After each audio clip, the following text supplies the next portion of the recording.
Hi everybody. Okay, I actually did this presentation for my allied health class for school. We have a 6-week project every 6 weeks. So it's, yeah. And it had to be on a life-threatening event. So since this is going to happen, I'm like, well, hey, why don't I just do this, get the word out, and try to prevent it from happening again. So I kind of dedicated it to TJ because I knew him pretty well. And so I kind of really funny pictures. He's at the mall. Okay.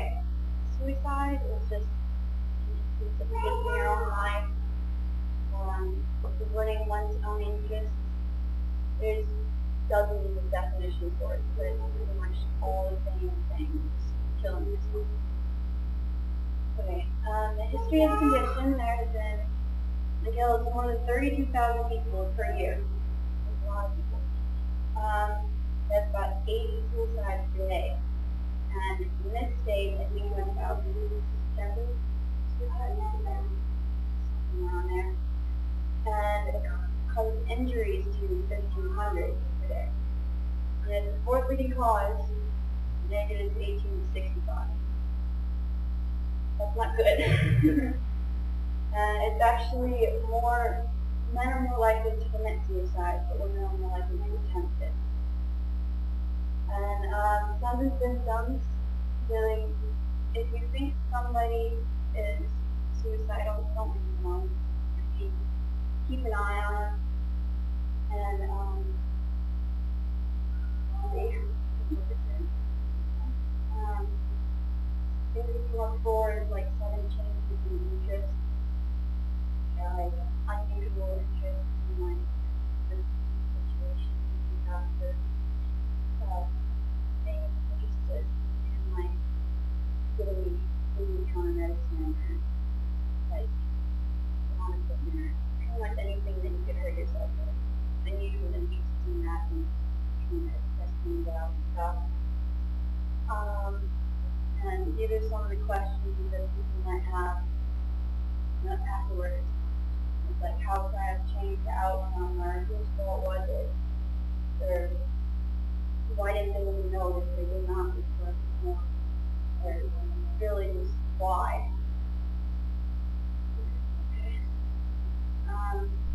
Emergency procedures, don't leave them alone. And one thing, especially in teenage years, if one of your friends has talked about committing suicide, or has said one of their friends is thinking about it, or anything like that, tell somebody.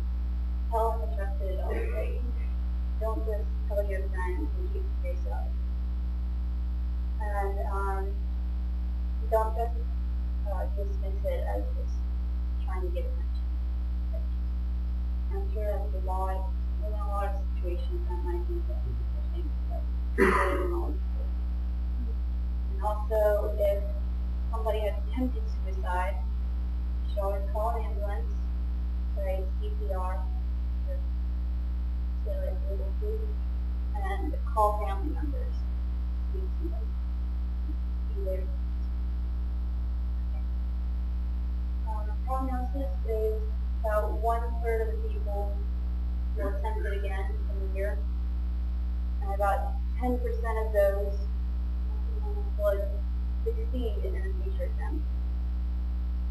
And of course, there's always the unlucky ones. And in their eyes, they're lucky.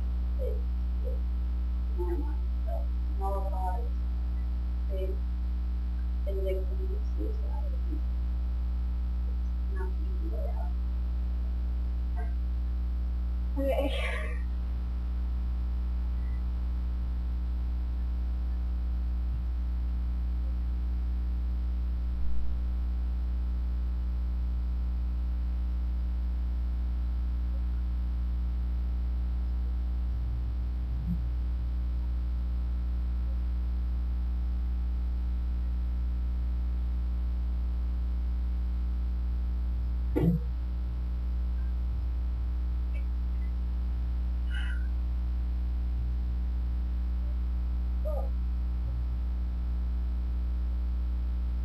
You know, TJ was only 16.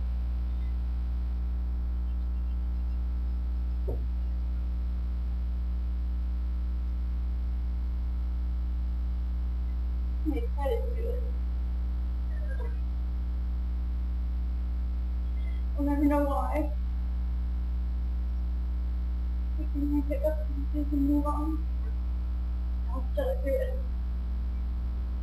If anybody out there, if you're thinking that's what you're doing, it's not the way out. Not the way out.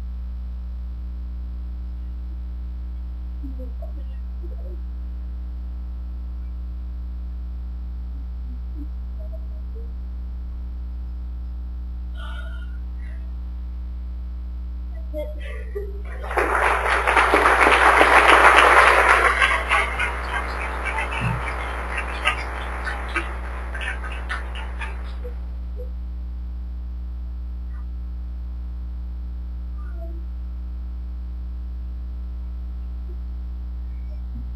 I meant to say at the beginning, if anyone's too uncomfortable or doesn't want to stay because it's too emotional, you're welcome to leave anytime. Now I'm going to introduce Al. He is our special guest from Hospice, Central Hospice.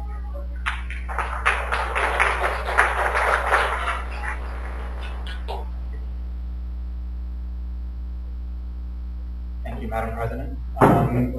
My name is Al Perone, and I am a licensed mental health counselor with Suncoast Hospice. I want to thank you all for allowing me the opportunity to come and speak with you tonight. I wanted to talk a little bit about the services that Suncoast Hospice provides, in particular the Stepping Stones Foundation. We were previously known as the Child and Family Support Program. What Stepping Stone does is we offer services in the community, namely Pinellas County, to families who are affected by not only a terminal illness but also sudden loss, namely suicide, homicide, sudden illnesses, that sort of thing, and we provide free services to children and families within Pinellas County. Many times when we are working with families, we can work with them either in-home or at school, whatever's going to be most convenient to the family. And we could also work at our community service centers, and we provide services involving but not limited to your traditional counseling. We also do art therapy, play therapy, things like that. I want to thank Rebecca for her amazing presentation that she did. She actually stole some of my thunder because that was some of the things I was going to talk about were things she already talked about. So, Charlotte, I'm sorry. I said the wrong song. So I apologize. First mistake of the night. So pretty much what I wanted to do was talk a little bit about some of the emotions that people feel after they have a family member or a loved one who's experienced suicide. We have seen, as Amber said earlier on, we have seen that there is a rise in suicides in the county and in the country. There's a myriad of reasons for that, most of which really, or the purpose of this meeting, don't necessarily matter, because what we're most concerned about is the emotion that goes behind that. The first thing that we often see as counselors when we work with a family who's experienced for suicide is shock. There's usually not, people don't tend to not see the quote-unquote warning signs until unfortunately it's too late, and then hindsight is 20/20, where you think, well, if only I had done this, or maybe when he said this, or when she said this that time, I should have picked up on that. Not only is shock a common feeling, but also there's anger, there's sadness. What are some other feelings that people might think that they might be experiencing after the loss of the loved one suicide? To shout out. Guilt. Confusion. Sometimes there is, in some parts of the community, there's a stigma attached to suicide, so sometimes there's a shame that goes along with suicide, where people feel as though, they just feel that they're ashamed or embarrassed. But many times confusion, sadness, guilt, and anger are the feelings that we most experience as far as talking with our families, as far as they go through. And my response to those feelings would be that it is okay to feel those feelings. It's okay to be angry. It doesn't mean that you didn't love the loved one